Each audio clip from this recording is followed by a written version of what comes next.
Kenny. Well, Tim, congratulations on the victory. What are your initial thoughts after a hard-fought win like that? Man, glad to get the win. It was a long, hard training camp. I knew it was going to be a long, hard fight. It was fun. It was fun. A lot of the broadcasts, especially in the first round, they were saying that you hadn't. It just seemed like you were clicking on all cylinders, and they can't remember when you looked this good through the broadcast. So, did anything specifically about this fight, changes in preparation, just lead to this performance? For this fight in particular, we trained just to beat this one guy. A lot of times, I just train hard, and I'm too old to just out-train these young guys. So we trained specifically to beat this guy. And, I think the specific training is what made the victory come. Is there anything specific that led to that decision to train, to change approaches, I guess? James Krause, we're not just training hard, we're training to beat guys. And I had a really long camp, and we worked just to beat this one guy. We worked a lot of stuff in the clinch. We worked a lot on the wall.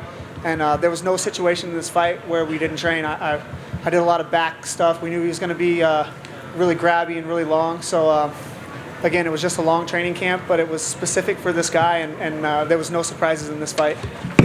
So that overhand left that you caught him in the first round, was that something you knew specifically you could take advantage of, or did you just see it in the moment? That's James Krause. We worked this backside six and staying long.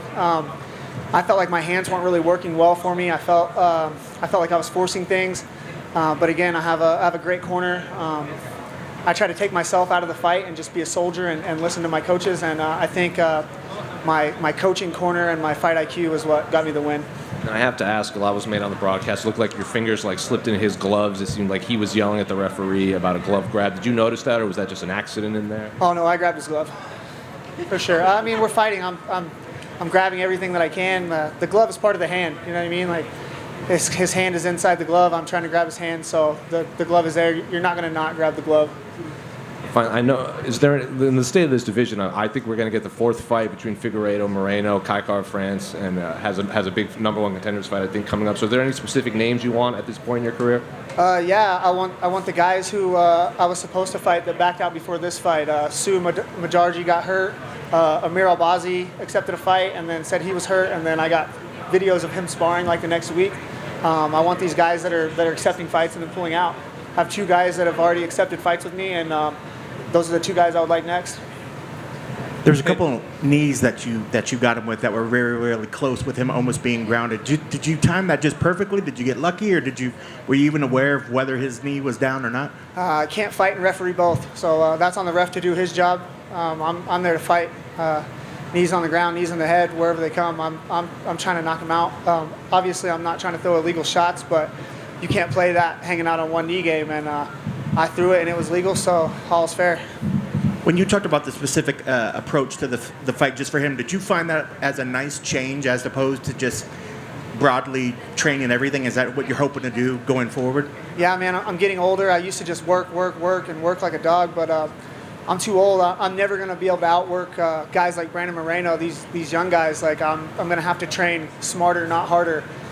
Instead of training 3 times a day and sparring 4 or 5 times a week, I'm doing one private every day specifically for my opponent, and then I'm doing one hard practice, and then everything else is skill building. That's it. I'm just learning and getting better. I'm not dogfighting no more. I'm getting too old for that. Well, as for me, there were these moments in the fight where you kind of just yelled or let out these sort of primal sort of urges. Was that you just amping yourself back up, or what was going through your mind at those moments? Man, honestly, I was just so excited to have fans again. I hate fighting in the Apex. I worked my life to get to where I can fight in front of people. It's the only time where I feel like I can get out there and be myself. And usually that rises me to the occasion. It's been 3 years since I fought in front of fans, and I'm not going to lie, I had a bit of an adrenaline dump. I got a little overexcited, and I wore myself out. Tim, over here. What's it like training with James Krause and Glory MMA? I feel like there's a great ambiance over there right now. It is, man. There's a culture over there that's unlike any other. I've trained all over the world. I've been to the biggest, best gyms in the world, and you can go wherever you want. The grass isn't always greener, and I'm not saying that where I'm at is the best place, but it's the best place for me. I'm a guy who needs somebody to take care of my whole camp. I can't be in charge of anything. I'm a soldier. I need a general telling me where to go, where to shoot, where to die, where to lay, and James Krause does that for me. And are you happy at flyweight, or are you considering moving up at all? I'm a flyweight. I don't want to leave this division. There was a time where this division was going under. A lot of people were jumping ship, going to 35. They were saying it wasn't going to be. I wanted to be one of the guys that stuck around in the division, one of the guys that kept the division. And in 20 years, when they're talking about the flyweight division, I'm going to be one of the guys that they talk about that kept this division here. On average, how much weight are you cutting?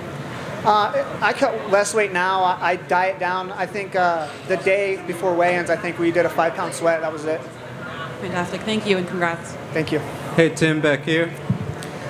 Tim, I was curious, obviously late in that third round, you know, he's got the back and it looks like a little dicey. Just, can you walk us through what was going on in your mind? Was it close? Were you worried at all about, hey, he might be able to force a 10-8 on the scorecard, anything like that? You know, of course it's a worry when somebody has your back. We worked a ton. We knew he was going to be good there. We knew eventually he was going to get me down. We knew eventually that he would have my back.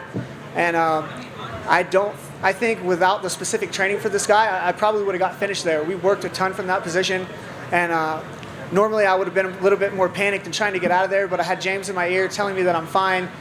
He knew the choke wasn't there. The punches were on top of my head. They weren't hurting me.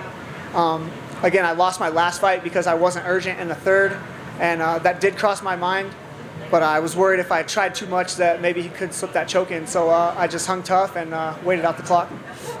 I'm going to be honest, this question I asked more for your reaction. Can you walk us through exactly how Lorosenko got you in the wrist lock? Man, it was a long time ago, but she just caught me in a...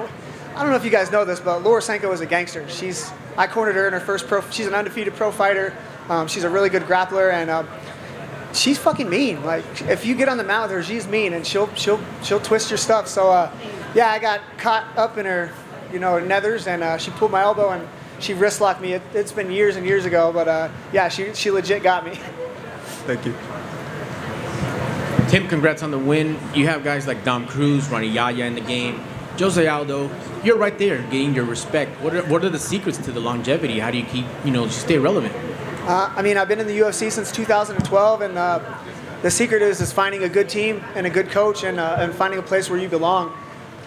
It took me a long time to figure out where to go and what to do, and it's hard to leave somewhere and go someplace else, but loyalty is a two-way street. You can't be loyal to somebody who's not loyal to you, and it took me leaving and then coming back and leaving and coming back to really find my place, but James Krause and Glory MMA and Fitness is where it's at. In a perfect world, I'm sure you would have liked to maybe have done it sooner, or are you grateful for the process that you are where you need to be? Man, it's all about the journey. I'm trying not to be so results-driven and just trying to enjoy the ride, and I think it took me leaving and figuring out that what I was doing wasn't right to get back on the right path, and I think everything, I don't want to say works out the way it's supposed to, but it worked out the way that it did, and I couldn't be happier with where I'm at right now. Good stuff, my man. Congrats on the great performance. Thank you, sir.